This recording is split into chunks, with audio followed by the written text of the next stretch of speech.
History of MMM, how it all began. Starting up of MMM, in 1989, Moscow Executive Committee in Leninsky District registered MMM as a cooperative society. It is in Russia. A few words about the leader. The MMM Cooperative Society was founded by Sergei Mavrodi and was one of the leading computer equipment distributors in Russia. Sergei Mavrodi, having a degree in maths, worked as a programmer and took part in the development of the first operating systems. Few words about his decision to make his own company is the fact that having worked as a simple worker from 8 to 5, he understood that freedom is the most important for him, because that work of 8 to 5 is literally a slavery. At any point, at any time, the company can throw you out and you'll be left without nothing, although you could have worked in that company for years and years. So he realized it. This is why he decided to create his own child, and he knew whatever his efforts will be, it will come back to him in form of dividends and income. Free of charge travel campaign. In 1992, the brand became universally recognizable after Mavrodi offered several times to all the residents of Moscow a day of free of charge travel in metro, Moscow subway. Pretty smart. Birthday of MMM. On October 20, 1992, the joint stock company MMM was registered. In fact, it is a birthday of MMM in the traditional form in which people got used to consider it. The shares of MMM on sale. February 1st, 1994, the shares of MMM went on sale, and people immediately began to buy them. Moreover, the company willingly bought them back on a new, higher rate, which grew very fast at about 100% per month. The company's principle today is always more expensive than yesterday worked perfectly. Few words about that. Why did he do that? As you might know, in 1991, the Soviet Union fell. So if until at the time of the Soviet Union, everything that there was in the country, like properties, different companies, or whatever that was bringing some goods, was national. So any person of the country was entitled to have a share of that production, of that company. Everybody was equal.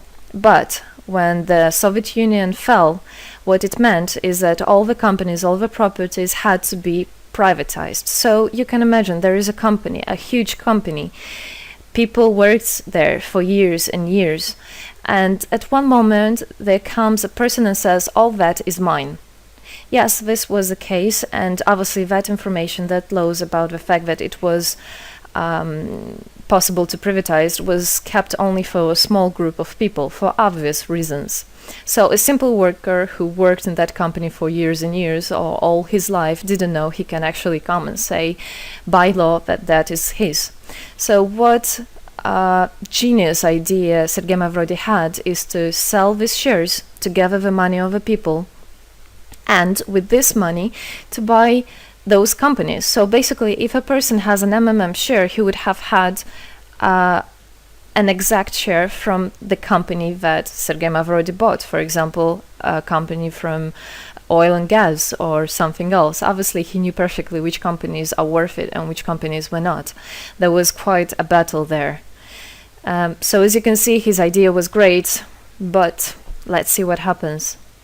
Government is trying to hinder MMM's activities. Surprise, surprise!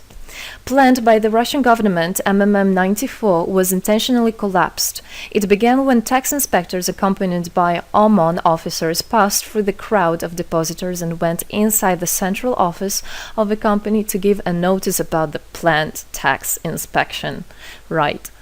So obviously, the small group of people that I was talking about is the government people, is the people that have connections and so on. And they wanted, obviously, all that money, all those properties to be kept in their hands.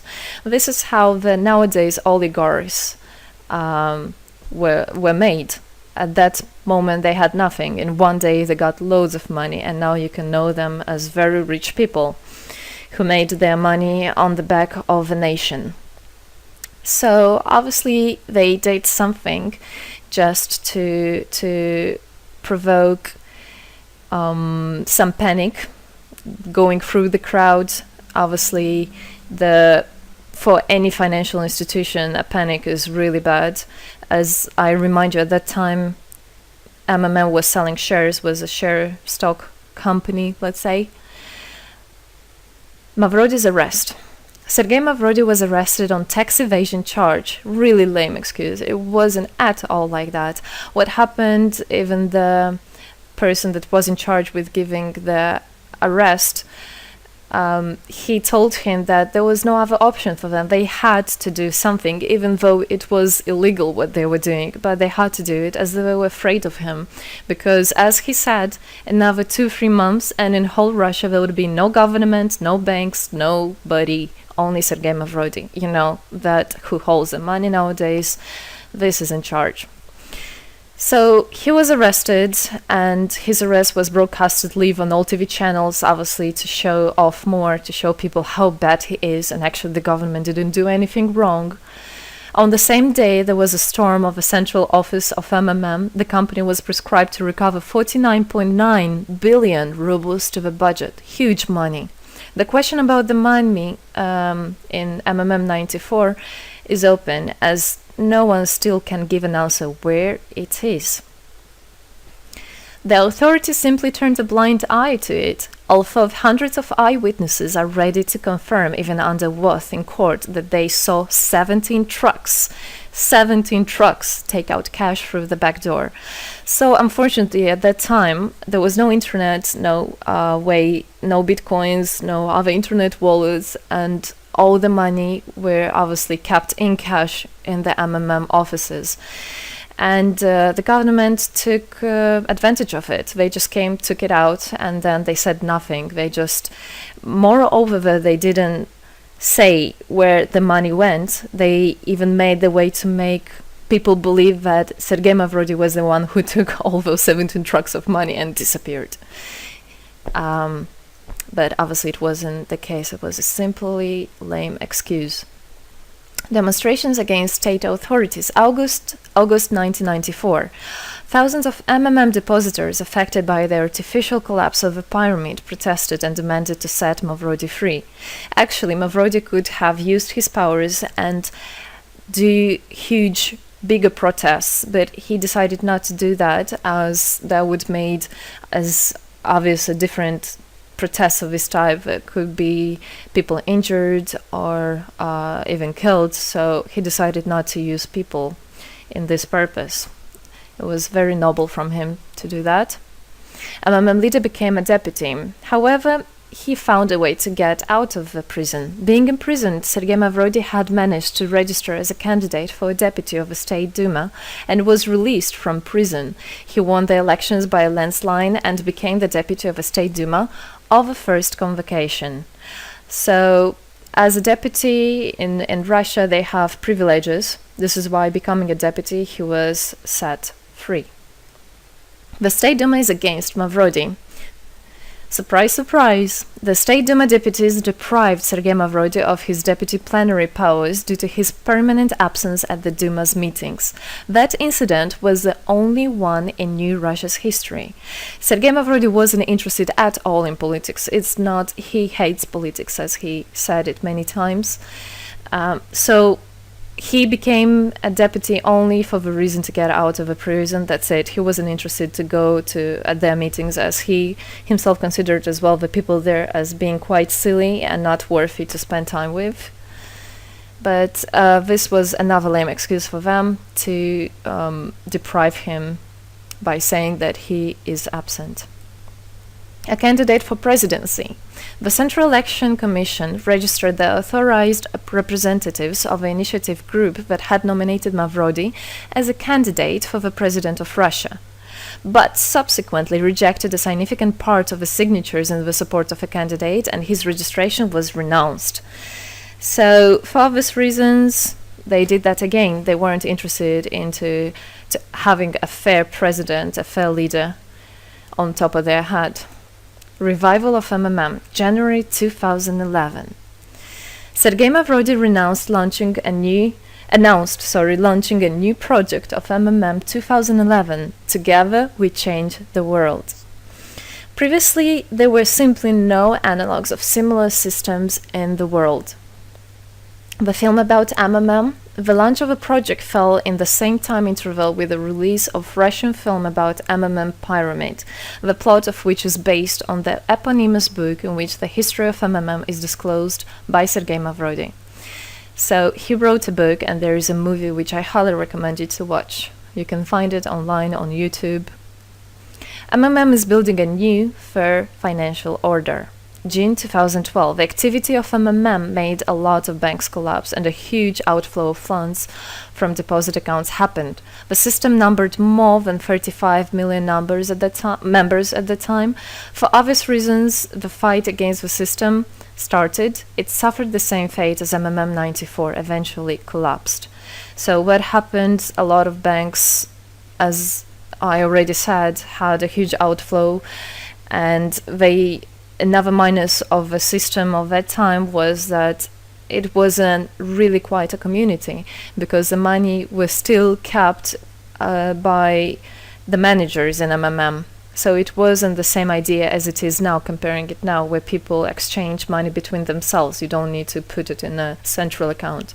At that time, there were central accounts, and it was again used by the banks. They simply blocked those accounts that they identified as being of MMM and took all the money away, and that's it. There were no other discussion about that. Again, huge loss of money. People lost a lot of money. Sergei Mavrodi didn't get all of them. It was again the banks that took the advantage of it. MMM 2012 is just the beginning. I'll be back. Sergei Mavrodi announced the launch of a completely new MMM, World Mutual Aid Fund, MMM community. It speeded up since the first day, showing crazy dynamics on new members' registration. It has been decided to send 10% of the whole turnover on payments to the affected members of MMM 2011. So again, another genius idea. In order not to make central accounts, in order not to gather the money somewhere, now the money are spread directly between participant itself. You can just check in your account online whom you should transfer the money to. So MMM now is connecting all the people between themselves and exchange, so that they can exchange the money and get benefits of it.